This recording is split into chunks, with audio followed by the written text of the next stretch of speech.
Bonsoir, Namaskar. Grande joie de partager avec vous 20 nouveaux versets du Guru Vachaka Kovai, les versets 922 à 941, intitulés par votre serviteur suprême. Avant de commencer la lecture des versets, je vous invite à joindre les mains afin d'accueillir les paroles de l'invocation rituelle. Om Gam Ganapataye Namaha. Om Shri Paramatmane Namaha. Guru Brahma, Guru Vishnu, Guru Devo Maheshwara, Guru Sakshat Param Brahma, Tasmai Shri Guravai Namaha. Asato Ma Sat Gamaya. Seigneur, conduis-nous de l'illusion à la réalité. Tamaso Ma Jyotir Gamaya. Conduis-nous des ténèbres vers la lumière. Mrityarma Amritam Gamaya. Conduis-nous de la mort à l'immortalité. Om.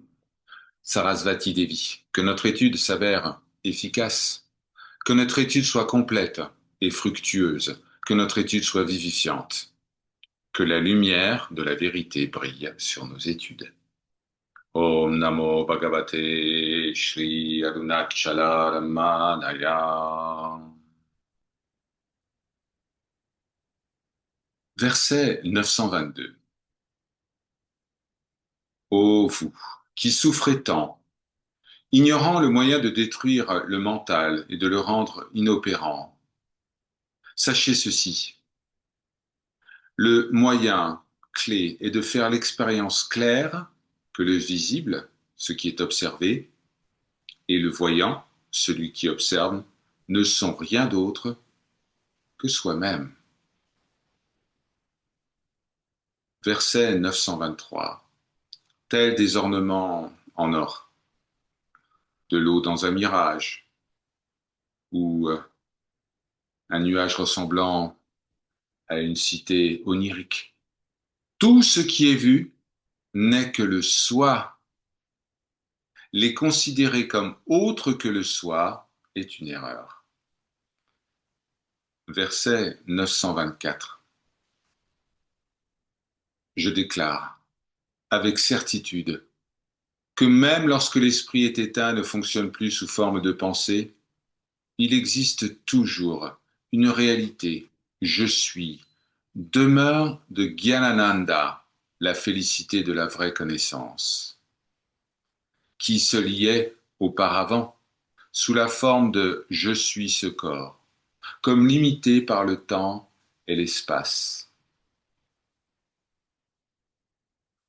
Verset 925. Celui qui est toujours atteint, Nitya Siddha, et qui brille en tout, sans distinction de maintenant ou alors, ici ou là, existant ou non existant, est le pur Shiva.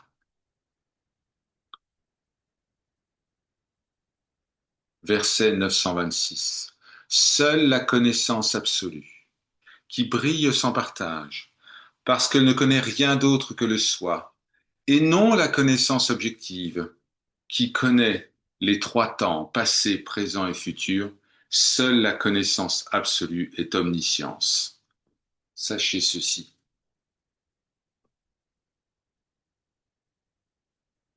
Verset 927.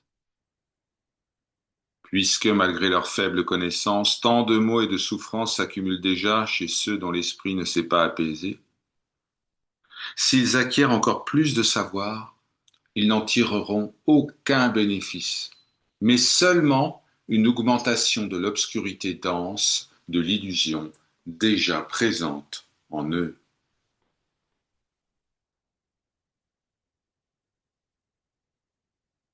Verset 928. Seul celui qui, au lieu de se savoir simplement existant, se prend pour le connaisseur d'autre chose, et qui, de ce fait, perçoit le spectacle trompeur de ce monde, celui-là possède un savoir constitué de connaissances relatives. Mais pour un gyani, un connaissant du soi, qui n'est pas atteint d'une telle illusion, tous les savoirs ne sont qu'une connaissance qui concerne l'imaginaire.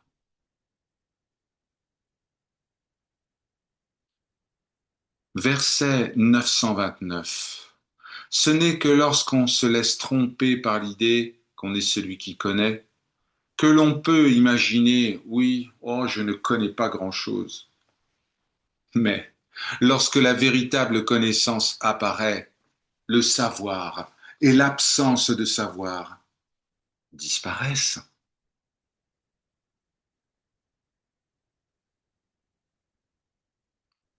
Verset 930.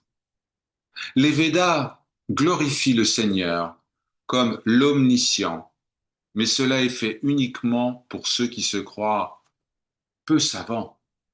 Mais, à y regarder de plus près, on comprendra que, puisque Dieu est par nature le tout réel, il ne connaît aucune chose autre que lui-même.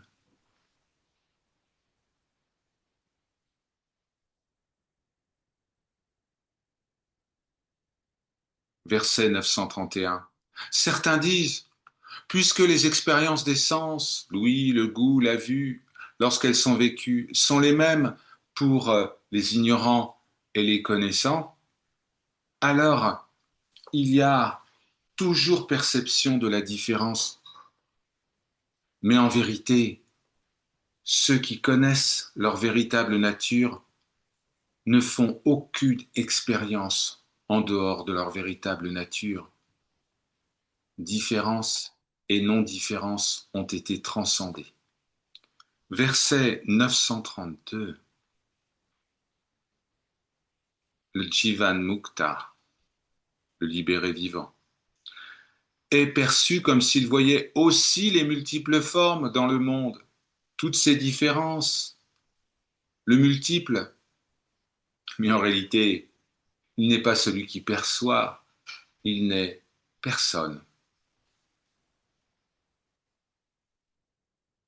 Verset 933.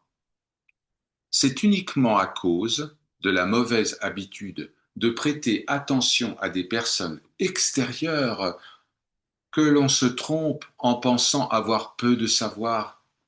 Lorsqu'on abandonne cette attention aux autres et qu'on connaît la vérité de son propre soi, grâce à l'investigation, l'idée d'avoir peu de savoir disparaît et tout brille comme le un absolu.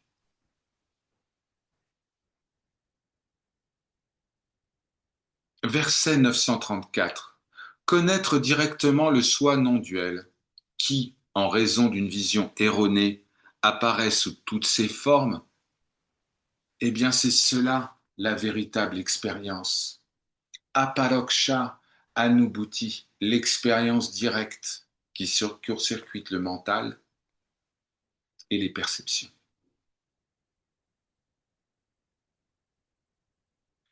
Verset 935. Si toutes les images mentales qui apparaissent en rêve n'étaient pas déjà présentes en nous, elles ne pourraient être perçues. Puisqu'il en est ainsi, vivre l'expérience du soi où résident toutes ces images mentales à l'état d'éveil est la seule véritable connaissance.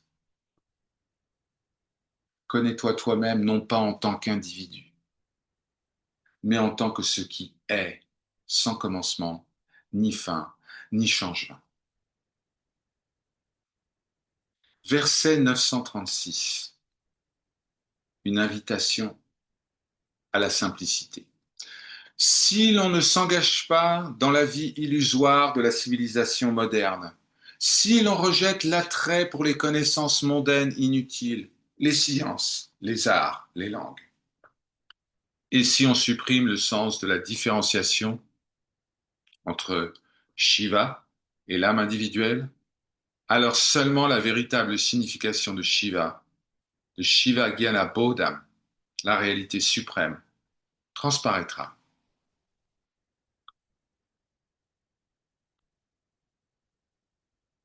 Verset 937. Chez les connaissants du soi, qui ont détruit la croyance que je suis une personne, les trois états, La veille, le rêve, le sommeil profond, observés précédemment, disparaîtront, et le noble état de Turiya, ce qui signifie le quatrième état, lui-même brillera glorieusement en eux sous la forme de Turiyatita, la transcendance suprême. Verset 938. Turiya, suprême, qui est le soi pur, conscience réalité, et lui-même pure transcendance. Sache que les trois états, veille, rêve, sommeil, ne sont que de fausses apparences, et que le soi en est le substrat, c'est-à-dire la base depuis laquelle ils apparaissent et disparaissent.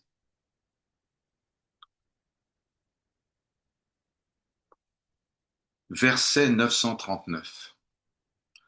Ce serviteur vous donne ici la version corrigée par Sri Ramana Maharshi. Seuls ceux qui font l'expérience de l'éveil, du rêve et du sommeil profond peuvent appeler le quatrième état, Turiya, l'état de sommeil éveillé, qui se situe au-delà de toute forme d'état, puisque cette réalité suprême est seule existante et que les trois états apparents n'existent pas, le suprême est la seule transcendance. Verset 940.